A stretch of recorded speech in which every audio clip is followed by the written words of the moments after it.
Құдай иман берсе, керең де дінге келеді екен. Құдай иман берсе, соқыр да дінге келеді екен. Біз өзіміз бір умраға барған кезде ненің үстінде, Меккедегі анау үшінші шатырында отырсақ, бір жерде уағыз отыр екен, қызық көрдік, адамдардың бәрі отыр.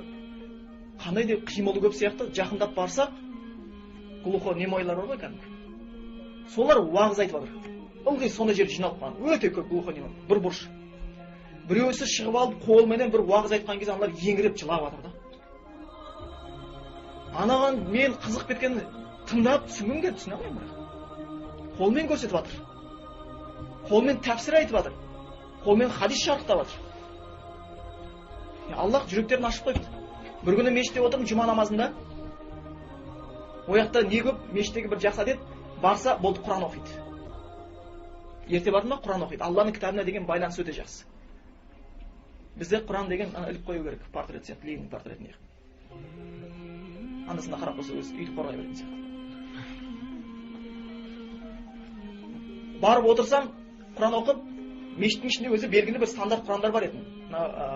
Неден шығатын, фабрикадан шығатын, үлкені, кішісі, бәрі белгілі Құран.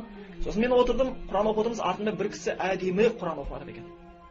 Араның кесі жатыр гүрілдеп, бәрі Құран оқып, бірақ артында отырған бір кісінің сондай қоңыр дауыспен әдемі Құран оқығанын естіп алдым.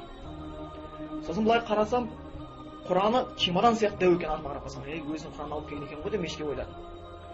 Оқып отыр, бірақ тағы қарап қалсам, біртүрлі көрінді. Қолын алмай саусағын тигізіп оқып отыр екен.